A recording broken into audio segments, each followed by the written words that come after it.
السلام علیکم ورحمۃ اللہ وبرکاتہ۔ آپ دیکھ رہے ہیں نیکسٹ گائیڈنس۔ انٹرنیٹ کی دنیا میں پہلی بار لفظ بہ لفظ صلاح الدین ایوبی کی مکمل سٹوری کی سیریز میں ہم آپ کو خوش آمدید کہتے ہیں۔ پھر ایک ہفتے موصل میں قیام کرنے کے بعد سلطان نور الدین زنگی شام پہنچے اور دوبارہ انطاکیہ پر حملہ کرنے کی منصوبہ بندی کرنے لگے۔ اچانک انہیں ایک اور المناک خبر ملی۔ دمشق کے وزیر اعظم امیر معین الدین نے وفات پائی۔ اس کے مرتے ہی دمشق کے نااہل حکمراں امیر مجیر الدین نے حکومت کی باغ دوڑ سنبھال لی۔ امیر معین الدین اسلام کا درد رکھنے والا، دور اندیش اور انتہائی لائق منتظم تھا۔ اس کی موت نے دمشق کے گرد و نواح میں بسنے والے عیسائیوں کے حوصلے بلند کر دیے اور انہوں نے حران کے علاقے کو تباہ و برباد کرنا شروع کر دیا۔ وہ کھلے عام مسلمان عورتوں اور بچوں کو گرفتار کر کے لے جاتے تھے اور پھر انہیں غلام بنا کر بازاروں میں فروخت کرتے تھے۔ جب سلطان نور الدین زنگی کو ان واقعات کی خبریں موصول ہوئیں تو وہ بہت رنجیدہ خاطر ہوئے۔ پھر فوری طور پر سلطان عادل نے اپنے قاصد کو یہ پیغام دے کر امیر مجیر الدین کے پاس دمشق بھیجا۔ اگر ان فتنہ پرداز عیسائیوں کی سرکوبی نہیں کی گئی تو ایک دن تمہاری سلطنت بھی غیر محفوظ ہو جائے گی۔ امیر مجیر الدین نے اس مخلصانہ مشورے کو بڑی حقارت سے ٹھکرا دیا اور سلطان نور الدین زنگی کے خط کے جواب میں صاف صاف لکھ دیا کہ وہ اپنی حفاظت کرنا خوب جانتا ہے۔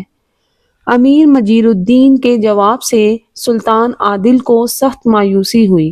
وہ جانتے تھے کہ اگر مجیر الدین کی اصلاح نہیں کی گئی تو عیسائیوں کو دوبارہ قدم جمانے کا موقع مل جائے گا اور پھر اس پورے علاقے کی آزادی خطرے میں پڑ جائے گی۔ مجبوراً سلطان نور الدین زنگی نے اپنے لشکر کو دو حصوں میں تقسیم کر دیا۔ ایک لشکر کی قیادت اسد الدین شیر کوہ کو سونپی اور یوسف صلاح الدین کو اس کا نائب مقرر کیا۔ پھر یہ لشکر مفسد عیسائیوں کی سرکوبی کے لیے حران کی طرف روانہ ہوا۔ دوسرے لشکر کی قیادت خود سلطان نور الدین محمود زنگی کر رہے تھے، جس کا رخ دمشق کی طرف تھا۔ سلطان عادل برق رفتاری کے ساتھ آگے بڑھتے ہوئے دمشق کے نواحی علاقے بارلبک میں داخل ہوئے، جو 2 سال سے قحط کا شکار تھا اور یہاں کے مقامی باشندے سخت عذاب میں مبتلا تھے۔ پھر عجیب بات ہوئی کہ جیسے ہی سلطان عادل نے بارلبک کی حدود میں قدم رکھا تو یکایک مشرق کی سمت سے ایک گہرا سیاہ بادل اٹھا اور دیکھتے ہی دیکھتے موسلا دھار بارش شروع ہو گئی۔ اس علاقے کے رہنے والوں نے سلطان نور الدین زنگی کی آمد کو نہایت مبارک سمجھا اور پانی میں بھیگتے ہوئے سلطان عادل کے دیدار کو حاضر ہوئے۔ پھر جب سلطانی لشکر آگے بڑھا تو بارلبک کے باشندوں کے ہونٹوں پر بس ایک ہی دعا تھی، اے اللہ تو امیر مجیر الدین کو برباد کر اور سلطان نور الدین کو فتح و نصرت سے ہمکنار کر، کہ ہمیں ایسے ہی مہربان اور عادل حکمراں کی ضرورت ہے۔ جیسے ہی امیر مجیر الدین کو سلطانی لشکر کے آنے کی خبر ملی تو اس نے ایک نہایت گستاخانہ خط نور الدین زنگی کے نام تحریر کیا۔ تمہارے حق میں یہی بہتر ہے کہ بلا تاخیر واپس چلے جاؤ، ورنہ ہماری شمشیریں اور نیزیں تمہارا استقبال کریں گی اور تمہیں شکست و نامرادی کے سوا کچھ حاصل نہیں ہوگا۔ امیر مجیر الدین کا خط پڑھ کر سلطان عادل کو سخت غصہ آیا، مگر انہوں نے بے مثال ضبط و تحمل کا مظاہرہ کیا۔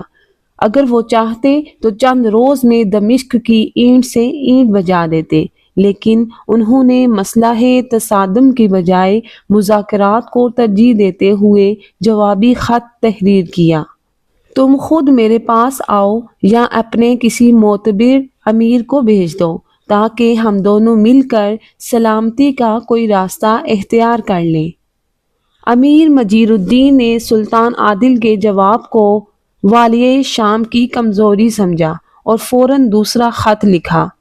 ہم اپنے الفاظ واپس نہیں لیتے، ایک بار جو کہہ دیا سو کہہ دیا، تمہاری سلامتی اسی میں ہے کہ الٹے قدموں لوٹ جاؤ۔ مجبوراً سلطان نور الدین محمود زنگی نے آگے بڑھ کر پورے دمشق کا محاصرہ کر لیا، پھر اس قدر دباؤ بڑھایا کہ امیر مجیر الدین نے گھٹنے ٹیک دیے اور سلطان عادل سے صلح کی درخواست کی۔ سلطان نور الدین زنگی نے اپنی طرف سے صلح کی دو شرائط پیش کی، پہلی یہ کہ امیر مجیر الدین اپنے ہاتھ سے صلح نامہ تحریر کرے، اور دوسری یہ کہ صلح کی درخواست لے کر وہ خود سلطان کی خدمت میں حاضر ہو۔ وہ بڑا ذلت آمیز منظر تھا کہ جب امیر مجیر الدین اپنے چند محافظوں کے ساتھ صلح نامہ ہاتھ میں لیے ہوئے سلطان کے خیمے میں داخل ہوا۔ پھر کچھ دیر بعد سلطان نور الدین زنگی دمشق کے تخت پر جلوہ افروز ہوئے۔ امیر مجیر الدین ان کے بائیں ہاتھ پر سر جھکائے بیٹھا تھا۔ پھر سلطان عادل انتہائی پرجلال لہجے میں حاضرین دربار سے مخاطب ہوئے۔ میں نے والیہ دمشق کی تمام گستاخیوں کو معاف کرتے ہوئے صلح و سلامتی کا راستہ صرف اسی لیے اختیار کیا کہ اہل ایمان کا خون زمین پر نہ گرے، جو میری نظر میں دنیا کی ہر شے سے زیادہ قیمتی ہے۔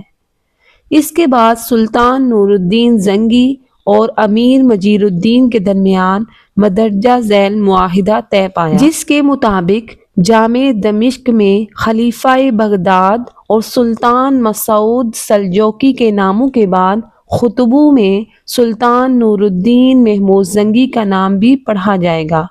اس کے علاوہ تمام فوجی افسروں کا تقرر سلطان عادل کی منظوری سے ہوا کرے گا اور انہی کے نام کا سکہ دمشق میں رائج کیا جائے گا۔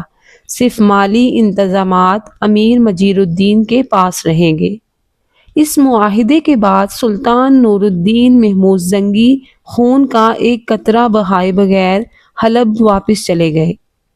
پھر جب دوسرے حلب کا دربار آراستہ ہوا تو اسد الدین شیر کوہ اور یوسف صلاح الدین اس خوشخبری کے ساتھ داخل ہوئے کہ حران میں عیسائیوں کی فتنہ پردازیوں کا ہمیشہ کے لیے خاتمہ کر دیا گیا۔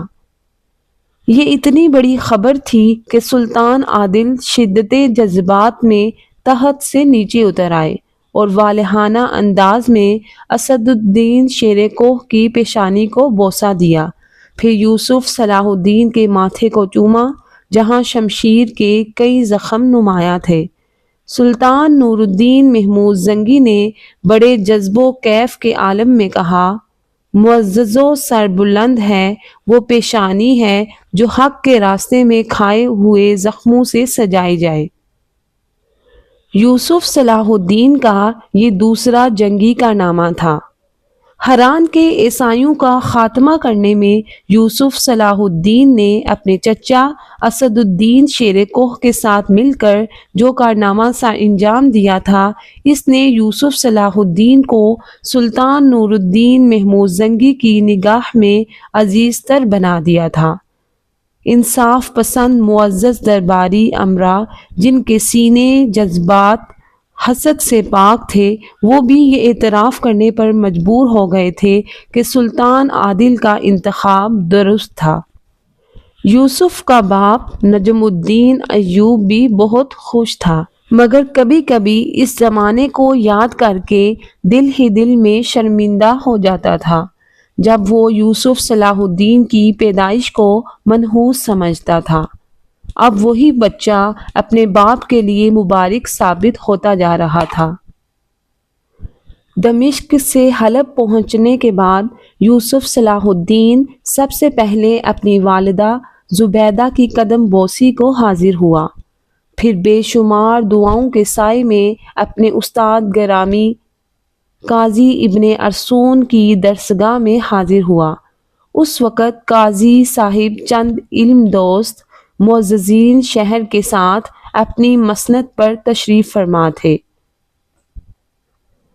جیسے ہی یوسف صلاح الدین درسگاہ میں داخل ہوا، قاضی ابن ارسون اپنی نشست پر کھڑے ہو گئے۔ حاضرین درسگاہ کے لیے قاضی صاحب کا یہ عمل شدید حیرت کا سبب تھا۔ قاضی ابن ارسون سلطان نور الدین محمود زنگی کے علاوہ بڑی سے بڑی شخصیت کے احترام میں کھڑے نہیں ہوتے تھے۔ خود یوسف صلاح الدین کو بھی اپنے استاد گرامی کے اس انداز پر بڑا تعجب تھا۔ قاضی ابن ارسون بڑے والہانہ انداز میں اپنے شاگرد سے ملے، پہلے یوسف صلاح الدین کو گلے لگایا، پھر ان کی کشادہ پیشانی کو، جن پر زخموں کے کئی نشانات تھے، محبت آمیز نظروں سے دیکھتے رہے، پھر یوسف صلاح الدین کے ماتھے کو بوسہ دیتے ہوئے فرمایا، سبحان اللہ، کیسا نور ہے جو اس درسگاہ کے بام دور کو روشن کر رہا ہے۔ پھر یوسف صلاح الدین کو مسند پر اپنے قریب بٹھایا اور حاضرین مجلس کو نہایت اثر انگیز لہجے میں مخاطب کرتے ہوئے کہا، میں اپنے شاگرد یوسف کے نہیں، ایک مرد مجاہد کے احترام میں کھڑا ہوا تھا۔ ہم لوگ تو گوشہ نشیں ہیں جو کتابوں کے اوراق الٹتے رہتے ہیں، اور یہ مجاہدین کفار کی صفوں کو الٹتے رہتے ہیں۔ دونوں کاموں میں بڑا فرق ہے۔ قاضی ابن ارسون کی خدمت میں حاضری دینے کے بعد یوسف صلاح الدین اس حجرے میں پہنچا جہاں شاریہ دن رات عبادت اور تلاوت میں مصروف رہتی تھی۔ یوسف صلاح الدین نے دروازے پر دستک دی۔ شاریہ اس وقت اپنے فرشی بستر پر دراز تھی۔ یہ فرشی بستر ایک چٹائی اور دری پر مشتمل تھا۔ دستک کی آواز سن کر شاریہ چونکی اور اٹھ کر بیٹھ گئی۔ شاریہ کے چونکنے کی وجہ یہ تھی کہ مدرسے میں صرف ایک ہی بوڑھی عورت تھی جو شاریہ کے کمرے میں بغیر اجازت آیا جایا کرتی تھی۔ پھر دستک دینے والا کون تھا؟ شاریہ عجیب سی الجھن میں مبتلا تھی۔ اسی دوران دوسری دستک ہوئی۔ شاریہ نے گھبرا کر پوچھا، کون؟ باہر سے ایک مانوس آواز سنائی دی، یوسف۔ شاریہ کا چہرہ مسرت سے کھل اٹھا۔ اس نے بدحواسی کے عالم میں اپنے سر پر چادر ڈالی اور تیزی سے اٹھ کر دروازہ کھولا۔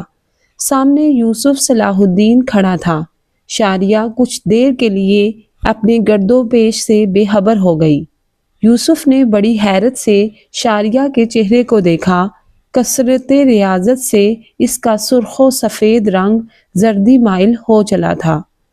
شاریہ، میں یوسف ہوں، کیا تم مجھے پہچانتی نہیں؟ یوسف صلاح الدین نے شاریہ کو مخاطب کیا۔ یوسف کی آواز سے شاریہ کے سکوت و حیرت کی کیفیت زائل ہو گئی۔ پھر اس نے بڑی سرشاری کے لہجے میں کہا، حق تعالیٰ کا لاکھ لاکھ شکر ہے کہ ایک بار پھر تمہیں اپنی نظروں کے سامنے پا رہی ہوں۔ یہ کہہ کر شاریہ نے راستہ چھوڑ دیا۔ یوسف صلاح الدین کمرے کے اندر داخل ہو گیا۔ شاریہ نے دروازہ بند کر دیا، پھر اپنے معمولی بستر کی طرف اشارہ کرتے ہوئے بولی، بیٹھ جاؤ یوسف، اگرچہ یہ بستر تمہارے جیسے شہنشاہ کے شایان شان نہیں، لیکن کیا کروں کہ اس غریب کنیز کے پاس اس سے زیادہ کچھ نہیں، اور یہ بھی استاد گرامی کا صدقہ ہے۔ شاریہ کے لہجے سے ندامت کے ساتھ بے کسی بھی جھلک رہی تھی۔ یوسف صلاح الدین کے دل پر چوٹ سی لگی۔ عشق نے شاریہ کو کیا سے کیا بنا دیا تھا۔ تمہارا یہ معمولی بوریا ان ریشمی اور حریری مسندوں سے کہیں بہتر ہے جنہیں دنیا داری کی چادروں اور منافقتوں کے تکیوں سے آراستہ کیا جاتا ہے۔ یہ کہتے ہوئے یوسف صلاح الدین شاریہ کے فرشی بستر پر بیٹھ گیا۔ یوسف کا خیال تھا کہ شاریہ بھی بیٹھ جائے گی، مگر وہ باادب کھڑی رہی۔ جیسے آقا کے سامنے کوئی کنیز یا مالک کے روبرو کوئی فرض شناس ملازمہ۔ تم بھی بیٹھ جاؤ، یوسف نے شاریہ کو مخاطب کرتے ہوئے کہا۔ ایک شہنشاہ کے سامنے کنیز کس طرح بیٹھ سکتی ہے؟ شاریہ کے لہجے میں عجیب سی سرشاری تھی، مگر اس سرشاری میں ہوس کی آمیزش نہیں تھی، بس جانثاری ہی جانثاری تھی۔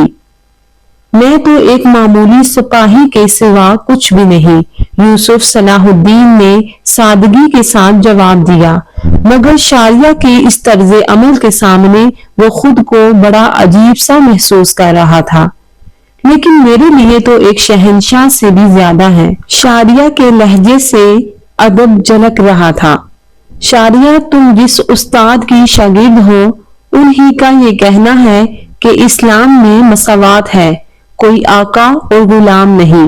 یوسف صلاح الدین نے نہایت پرسوز لہجے میں کہا اور اٹھ کھڑا ہوا۔ میں تمہیں زحمت دینے نہیں آتا ہوں، اگر تم نہیں بیٹھ سکتی تو پھر میں بھی کھڑا رہتا ہوں۔ تم نے اجازت دے دی تو میں بھی بیٹھ جاؤں گی، شاریہ نے مسکراتے ہوئے کہا۔ میں تو تمہارے حکم کی پابند ہوں۔ پھر یوسف صلاح الدین کے ساتھ شاریہ بھی بیٹھ گئی۔ اس کی نظریں مستقل یوسف کے چہرے پر مرکوز تھی۔ پھر اچانک اس کی آنکھوں سے آنسو بہنے لگے۔ یوسف صلاح الدین نے رونے کا سبب پوچھا تو انتہائی رقت آمیز لہجے میں کہنے لگی، میں اپنی اس محرومی پر روتی ہوں کہ تمہاری کوئی خدمت نہیں کر سکتی۔ میرا دل چاہتا ہے کہ شہسواری سیکھوں اور تمہارے ساتھ جنگ میں شریک رہوں، پھر دشمن کی جو شمشیر تمہاری طرف لپکے اسے اپنے کمزور ناتواں جسم پر روکوں، یہاں تک کہ لڑتے لڑتے ماری جاؤں۔ پھر شاریہ نے یوسف صلاح الدین کی پیشانی کی جانب اشارہ کرتے ہوئے کہا، یہ زخم جو تمہارے ماتھے پر ابھرے ہیں وہ میرے دل تک آئے ہیں۔ میں اپنی اس بد نصیبی پر ماتم کرتی ہوں کہ ان زخموں پر مرہم بھی نہیں رکھ سکتی۔ شاریہ کی اس اضطرابی کیفیت نے یوسف صلاح الدین کو بھی اداس کر دیا تھا۔ پھر شاریہ نے بڑی مشکل سے اپنے جذبات پر قابو پایا، آنسو پوچھ ڈالے اور مسکراتے ہوئے کہنے لگی، تمہیں یہ فتوحات مبارک ہوں، مگر ابھی اور عظیم الشان فتوحات تمہارا انتظار کر رہی ہیں۔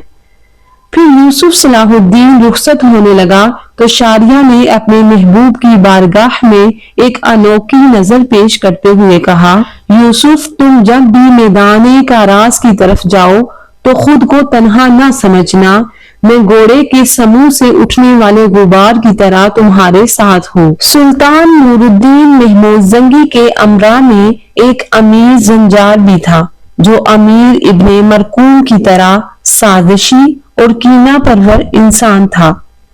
یوسف صلاح الدین پر الزام تراشی کے موقع پر اس نے ترکی کنیز شاریہ کو دیکھا تھا اور اس کے بے پناہ حسن و جمال پر دل و جان سے فریفتہ ہو گیا تھا۔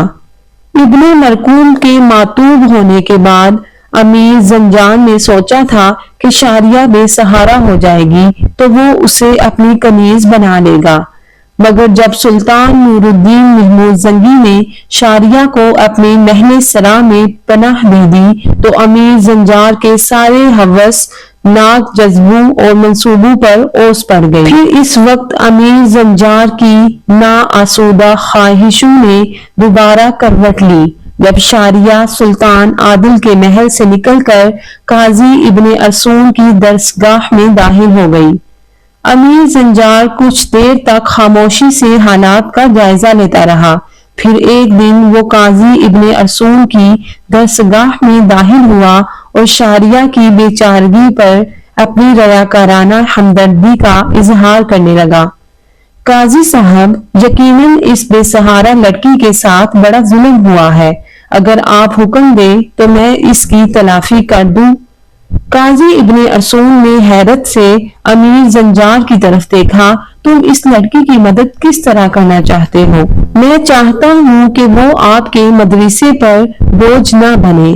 امیر زنجان نے بڑی عیاری کے ساتھ اپنا مدعا بیان کرتے ہوئے کہا، اس لیے میں نے سوچا ہے کہ اسے اپنی کنیز بنا لوں تاکہ وہ عیش و آرام کی زندگی گزار سکے۔ امیر زنجان کی بات سن کر قاضی ابن ارسطو کے چہرے پر ناگواری کا رنگ ابھر آیا۔ اگر وہ عیش و آرام کی طلبگار ہوتی تو دربار سلطانی چھوڑ کر ایک فقیر کی مدرسے میں کیوں آتی؟ اسے کسی کی غلامی کی آرزو نہیں، عزت و سکون کی تلاش ہے۔ میں سمجھا تھا کہ تم اس سے شادی کر کے ایک مسلمان عورت کو باوقار زندگی دینا چاہتے ہو۔ امیر زنجان کا منصوبہ ناکام ہو چکا تھا، مگر اس کے شاطر ذہن نے چند لمحوں میں ایک نئی ترکیب تراش لی۔ اگر وہ مجھ سے شادی کرنے پر رضامند ہے تو میں اس کے لیے بھی تیار ہوں۔ امیر زنجان کے جواب نے قاضی ابن ارسطو کو مطمئن کر دیا۔ میں شاریہ کے سامنے تمہاری اس خواہش کا ذکر کروں گا۔ اگر وہ راضی ہو گئی تو اس طرح ایک اچھی رسم کی بنیاد پڑ جائے گی اور حق تعالیٰ تمہیں حسن نیت کا بہتر صلہ عطا کرے گا۔ امیر زنجان کو یقین دلایا کہ ترکی کنیز اس شادی کی پیشکش کے جواب میں اس قدر خوش ہوگی کہ وہ اپنا سر اس کے قدموں میں رکھ دے گی، اور پھر یکایک ایک شیطانی مسکراہٹ امیر زنجان کے چہروں پر ابھر آئی۔ اور پھر کیا ہوگا؟ کچھ دن بعد مہر کی رقم ادا کر کے اسے طلاق دے دوں گا، امیر زنجان نے خود کلامی کے انداز میں کہا۔ پھر جب قاضی ابن ارسطو نے شاریہ کو امیر زنجان کی طرف سے شادی کا پیغام دیا تو وہ کچھ دیر کے لیے ساکت ہو کر رہ گئی۔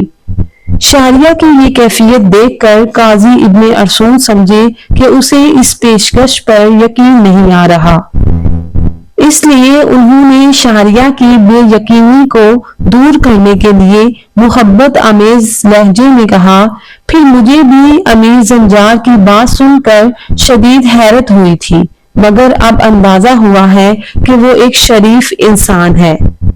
استاد محترم کی زبان سے امیر زنجان کی تعریف سن کر شاریہ سنبھل گئی اور انتہائی ادب کے ساتھ عرض کرنے لگی، امیر زنجان فرشتہ صفت ہی کیوں نہ ہو، شادی میری زندگی کا مقصد ہی نہیں ہے۔ قاضی ابن ارسطو شاریہ کی یہ بات سن کر چونک اٹھے اور پھر شادی کے سلسلے میں شرعی احکام سمجھانے لگے۔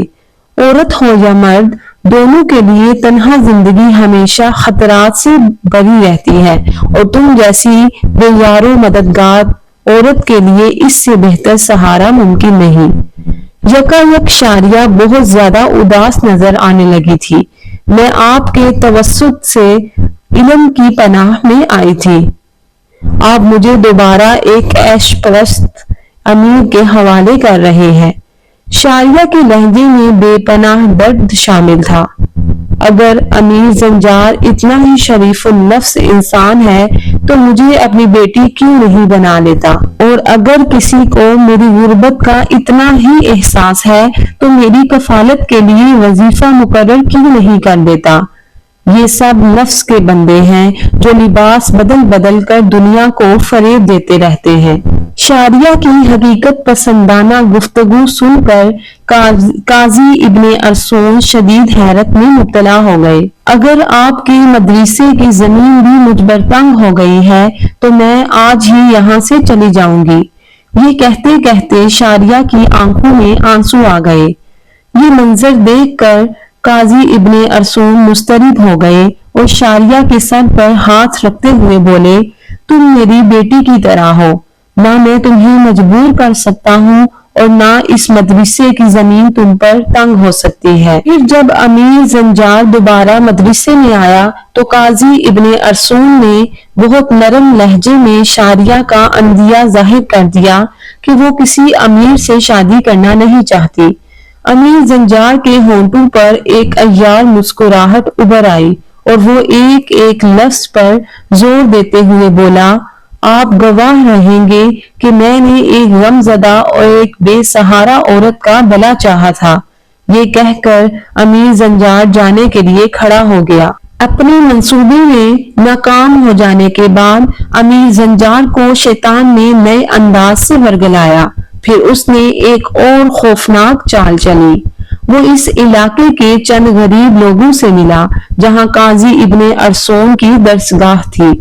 پھر اس نے کچھ غریب طالب علموں کو بھی اپنا ہمنوا بنا لیا کہ ضرورت پڑنے پر وہ لوگ قاضی ابن ارسوم کے خلاف گواہی دیں گے۔ ان تمام نادار لوگوں کو امیر زنجان نے پیسے دے کر خریدا تھا۔ اپنا دوسرا شیطانی منصوبہ ترتیب دینے کے بعد امیر زنجان ایک دن سلطان نور الدین محمود زنگی سے تنہائی میں ملا۔ پہلے اس نے سلطان عادل کی شان میں ایک طویل قصیدہ پڑھا۔ بے شک ہم گمراہ تھے مگر آپ نے ہمیں ہدایت کی راہ دکھائی۔ سلطان نور الدین محمود زنگی خاموشی سے امیر زنجان کے مبالغہ آمیز ستائشی کلمات سنتا رہا۔ پھر جب عیار امیر خاموش ہوا تو سلطان عادل نے پرسوز لہجے میں کہا، تمام تعریفیں اور بڑائیاں صرف اللہ تعالیٰ کے لیے ہیں اور وہی انسانوں کو ہدایت دیتا ہے، مگر آج تمہیں اس تعریف کی کیا ضرورت پیش آ گئی؟ یکایک سلطان نور الدین محمود زنگی کے لہجے سے طنز جھلکنے لگا تھا۔ سلطان کی ذہانت و فراست نے اندازہ کر لیا تھا کہ امیر زنجان کی یہ خوشامدانہ گفتگو بے سبب نہیں ہے، یقیناً وہ کوئی خاص مقصد لے کر آیا ہے۔ سلطان عادل نے مجھے سب سے زیادہ نازک ذمہ داری سونپی ہے کہ میں آپ کو عوامی رائے سے آگاہ کرتا رہوں۔ امیر زنجان نے بڑے عاجزانہ لہجے میں کہا۔ وہ سلطان نور الدین محمود زنگی کے شعبہ جاسوسی کا ایک افسر تھا۔ اس منصب پر 3 اور معتبر افراد بھی فائز تھے۔ امیر زنجان نے اپنے اسی عہدے سے فائدہ اٹھانے کی کوشش کی تھی۔ میں جانتا ہوں، تم اپنا مدعا بیان کرو۔ سلطان نور الدین محمود زنگی نے پرجلال لہجے میں کہا۔ قاضی ابن ارسوم کی وجہ سے کچھ لوگوں میں بدگمانیاں پیدا ہو رہی ہیں۔ آخر بہت سوچ سمجھ کر امیر زنجان نے اپنی پہلی چال چل دی اور سلطان نور الدین محمود زنگی کے چہرے پر اپنی چال کا رد عمل تلاش کرنے لگا۔ کیسی بدگمانی! ایک لمحے میں سلطان عادل کے چہرے کا رنگ بدل گیا۔ کیا کوئی مذہبی معاملہ ہے؟ مذہب سے اس کا تعلق ہے بھی اور نہیں بھی۔ امیر زنجان لفظ چبا چبا کر بول رہا تھا۔ عام طور پر یہ طرز گفتگو عیاری اور شرارت کا غماز ہوتا ہے۔ مقامی لوگوں اور کچھ طالب علموں کو قاضی صاحب کے اس عمل پر اعتراض ہے کہ انہوں نے اپنی درسگاہ میں ایک خوبصورت کنیز کو رکھا ہے جہاں ان کا ایک اور شاگرد اور آپ کا مصاحب خاص یوسف صلاح الدین اس کنیز سے ملنے کے لیے بلا ناغہ آتا ہے۔ محلے کے لوگ آپ کے روب و جلال کی وجہ سے خاموش رہتے ہیں، ورنہ حقیقت یہ ہے کہ اس سے منصب قضا بھی بدنام ہو رہا ہے اور دینی درسگاہ کا تقدس بھی، اور سب سے بڑھ کر یہ سلطان عادل کے اقتدار میں یہ ناانصافی کیوں؟ امیر زنجان کی گفتگو سن کر سلطان نور الدین محمود زنگی کے چہرے پر فکر و تشویش کا رنگ ابھر آیا۔ امیر زنجان کے خیال کے مطابق اس نے قاضی ابن ارسوم کی بے داغ قبا کے دامن میں ایک انگارہ ڈال دیا تھا۔ پھر اس انگارے کو دہکانے کے لیے امیر زنجان نے اپنے غلیظ دامن کی ہوا دینے کی کوشش کی۔ ابھی تو کچھ لوگ سرگوشیوں میں باتیں کر رہے ہیں، کل یہی زبانیں سر عام کھلیں گی اور پھر دیکھتے ہی دیکھتے نکارہ بن جائیں گی۔ قاضی ابن ارسوم اور یوسف صلاح الدین بھی دستے انصاف کی پہنچ سے دور نہیں ہیں۔ سلطان عادل کے لہجے سے جلال ایمانی جھلک رہا تھا۔ جب عدالت عالیہ ہم سے باز پرس کر سکتی ہے تو کوئی شخص بھی قانون سے بالا تر نہیں، چاہے وہ کتنا ہی محترم ہو۔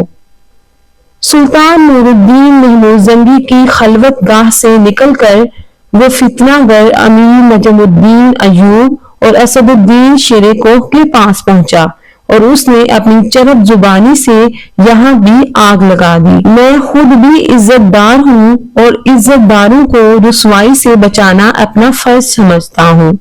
نجم الدین ایوب اور اسد الدین شیر کوہ سے بات کرتے وقت امیر زنجار کا لہجہ بہت ہمدردانہ تھا۔ تمہارا جذباتی بیٹا اور نوجوان بھتیجا اس خوبصورت کنیز کے ہاتھوں میں پھنس گیا ہے۔ امیر زنجار کے اس انکشاف پر نجم الدین ایوب اور اسد الدین شیر کوہ کی آنکھیں حیرت سے کھلی رہ گئیں۔ اپنے منصوبے کو کامیابی سے ہمکنار ہوتے دیکھ کر امیر زنجار کے فتنہ گر ذہن نے ایک اور کروٹ لی۔ اس میں یوسف صلاح الدین کا کوئی قصور نہیں کہ وہ ابھی نوعمر ہے اور عورتوں کی چالوں کو نہیں سمجھتا۔ وہ کنیز بہت شاطر ہے۔ جب اسے یہ معلوم ہوا کہ یوسف قاضی ابن ارسطو کا شاگرد ہے اور پابندی سے مدرسے جاتا ہے تو شاریہ بھی تعلیم حاصل کرنے کے بہانے قاضی صاحب کی درسگاہ جا پہنچی۔ اس طرح دونوں کی ملاقات کے راستے میں کوئی رکاوٹ نہیں رہی۔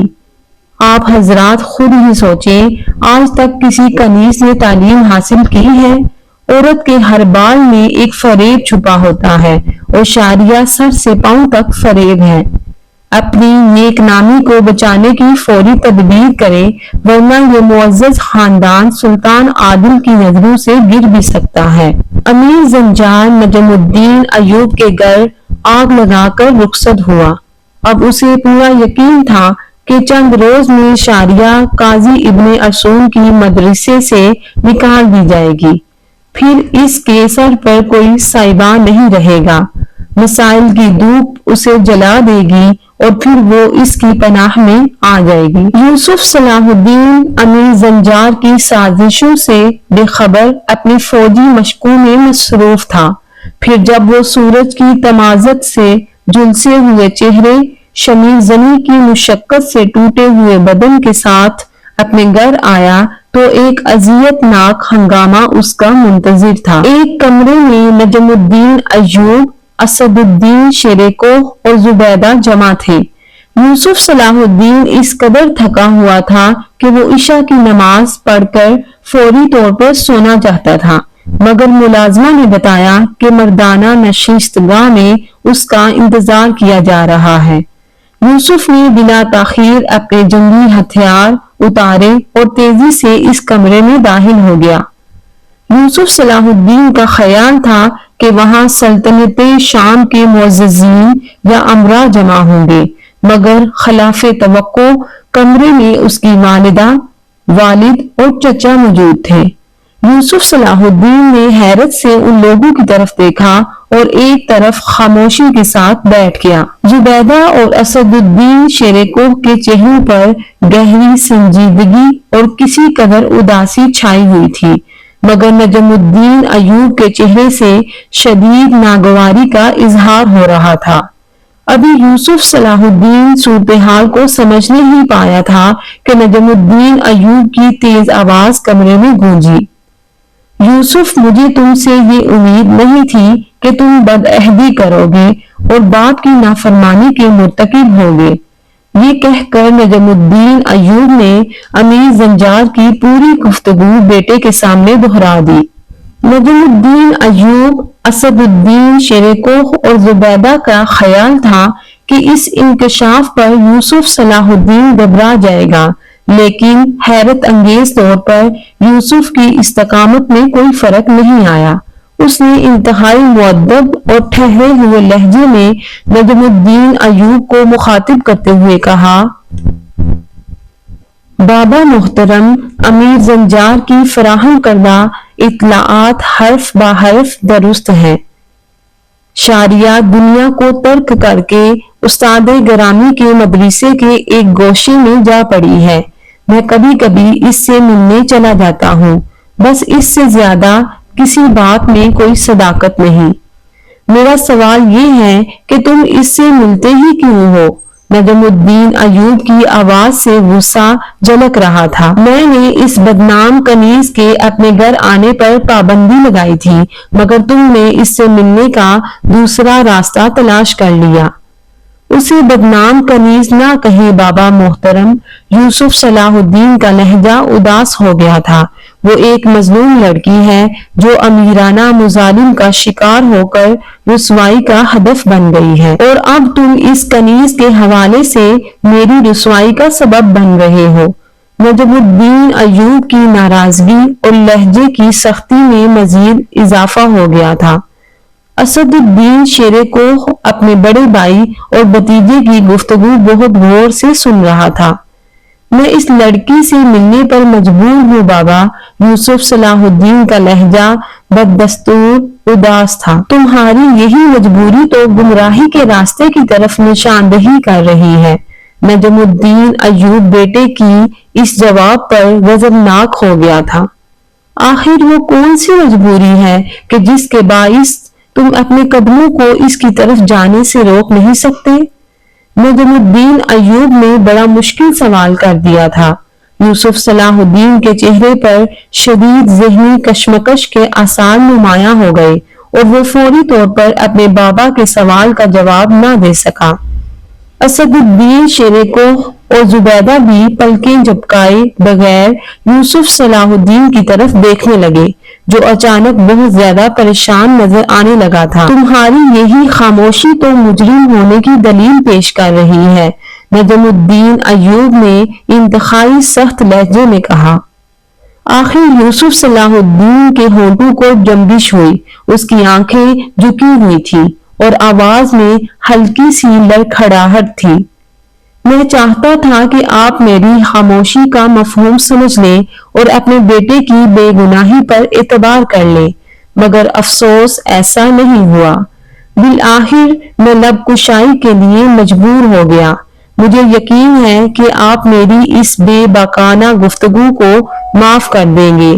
یہ کہہ کر یوسف صلاح الدین چند لمحوں کے لیے خاموش ہو گیا۔ اسد الدین شیر کوہ اور زبیدہ گھبرا گئے کہ یوسف صلاح الدین کے لہجے سے سرکشی کا رنگ جھلک رہا تھا۔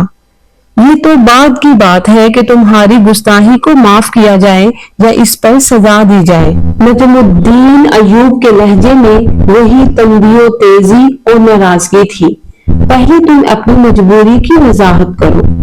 یوسف صلاح الدین نے سر جھکائے ہوئے کہا، شاریہ حادثاتی طور پر میری محبت میں گرفتار ہو گئی ہے۔ اسی محبت نے اسے قاضی ابن ارسطو کی درسگاہ تک پہنچایا تاکہ وہ خود کو کتابوں کے مطالعے میں گم کر دے اور سکون دل حاصل کر سکے۔ یوسف صلاح الدین کی گردن بددستور جھکی ہوئی تھی اور اس کی زبان سے الفاظ ٹوٹ کر ادا ہو رہے تھے۔ شاریہ کی بس ایک ہی خواہش ہے کہ میں کبھی کبھی اسے اپنا چہرہ دکھا دیا کروں۔ بس یہی وجہ ہے کہ میں جب بھی استاد گرامی کی خدمت میں حاضر ہوتا ہوں تو کچھ دیر کے لیے اس غمزدہ خاتون کے حجرے میں بھی چلا جاتا ہوں۔ تم اپنی اس حماقت کا انجام جانتے ہو؟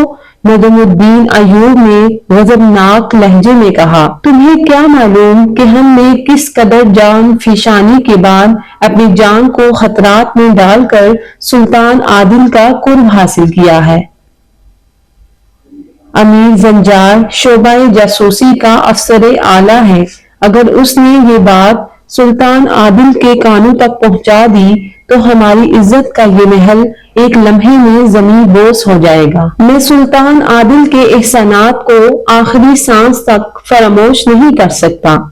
یوسف صلاح الدین نے سر اٹھایا، مگر عزت و ذلت تو اللہ تعالیٰ کے اختیار میں ہے۔ میں نے ایسا کوئی کام نہیں کیا جو میرے خاندان کی رسوائی کا سبب بنے۔ کیا تم اس کنیز کے پاس جانا نہیں چھوڑ سکتے؟ بیٹے کا جواب سن کر نجم الدین ایوب کچھ اور برہم ہو گیا تھا۔ بابا محترم، میں شاریہ سے وعدہ کر چکا ہوں کہ جب تک زندہ ہوں اس سے ملنے آتا رہوں گا۔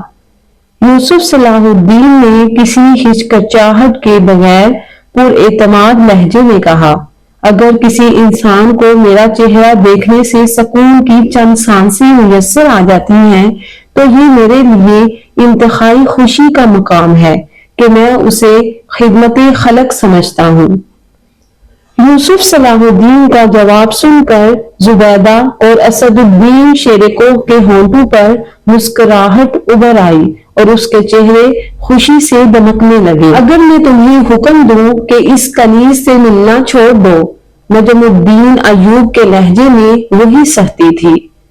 اگر میں شاریہ سے وعدہ نہ کر چکا ہوتا تو بلا تاخیر آپ کے حکم پر عمل کرتا اور زندگی بھر اس پر قائم رہتا۔ یوسف صلاح الدین نے باوقار لہجے میں کہا، میں آگ کی فطرت کو جانتا ہوں یوسف، اس کا کام جلانا ہے۔ بیٹے کا جواب سن کر نجم الدین ایوب کچھ اور غضبناک ہو گیا تھا۔ مجبوراً مجھے اس چنگاری کو بجھانا ہی پڑے گا۔ نجم الدین ایوب کے بگڑے ہوئے تیور دیکھ کر زبیدہ اور یوسف صلاح الدین پریشان ہو گئے، مگر اسد الدین شیر کوہ نے مداخلت کرتے ہوئے پوچھا، برادر معظم، چنگاری کو بجھانے سے آپ کا کیا مفہوم ہے؟ میں اس فریب کار کنیز کو شام کی حدود میں رہنے نہیں دوں گا۔ نجم الدین ایوب کا غصہ بڑھتا ہی جا رہا تھا۔ نجم الدین ایوب کے اس فیصلے پر یوسف صلاح الدین بے قرار ہو گیا۔ بابا محترم، اس سے پہلے کہ آپ سلطان عادل سے شاریہ کی شہر بدری کے لیے درخواست کریں، میں آپ سے التجا کرتا ہوں کہ اس مظلوم لڑکی پر اللہ کی زمین تنگ نہ کرے۔ قاضی صاحب کی درسگاہ میں اسے گوشائے عافیت حاصل ہے، اگر شاریہ وہاں سے نکال دی گئی تو پھر اسے کہاں پناہ ملے گی؟ وہ بہت معصوم اور غیرت مند لڑکی ہے۔ امیر ابن مرکوب نے اس پر مظالم ڈائے ہیں، پھر آپ نے نتیجہ دیکھا۔ وہ کوڑ زدہ امیر بستی سے باہر پڑا ہے اور لوگ اس پر ترس کھا کر بھیک کی روٹی کے چند ٹکڑے ڈال دیتے ہیں۔ یہ سب ایک بے سہارا لڑکی کی دل آزاری کا نتیجہ ہے۔ براہ کرم اسے اس کے حال پر چھوڑ دے۔ یوسف صلاح الدین کے لہجے میں درد شامل تھا۔ اسد الدین شیر کوہ نے تعریفی نظروں سے بھتیجے کی طرف دیکھا اور پھر اپنے بڑے بھائی نجم الدین ایوب سے مخاطب ہوا، برادر معظم، میری بھی یہی گزارش ہے کہ آپ اپنے لائق ترین بیٹے کے کردار پر اعتبار کریں اور اس مظلوم لڑکی کو اس کے انداز سے جینے دیں۔ اگر آپ نے شاریہ کے سلسلے میں سلطان عادل پر کسی قسم کا دباؤ ڈالا تو میں اس کی بھرپور مزاحمت کروں گا۔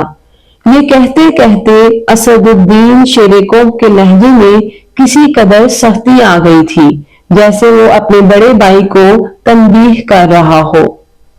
چھوٹے بھائی کی بات سن کر نجم الدین ایوب کچھ گھبرا سا گیا۔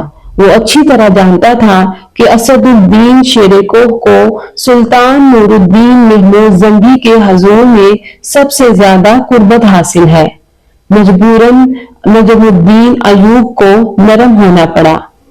تاہم اس نے اسد الدین شیر کوہ سے ایک نیا سوال کر ڈالا، پھر تمہاری نظر میں اس مسئلے کا کیا حل ہے؟ میرے نزدیک یہ کوئی مسئلہ ہی نہیں کہ جس کا کوئی حل تلاش کیا جائے۔ اسد الدین شیر کوہ نے بے نیازانہ مسکراتے ہوئے کہا، بالفرض یہ کوئی مسئلہ ہے تو اس کا وہی حل ہے جو یوسف نے پیش کیا ہے۔ اسد الدین شیر کوہ کی مداخلت نے صورتحال کو یکسر بدل کر رکھ دیا تھا۔ پھر یہ طویل گفتگو اس نتیجے پر ختم ہوئی کہ نجم الدین ایوب نے یوسف صلاح الدین کو یہ قسم کھانے پر مجبور کر دیا کہ وہ کسی بھی حال میں اس کنیز شاریہ سے شادی نہیں کرے گا۔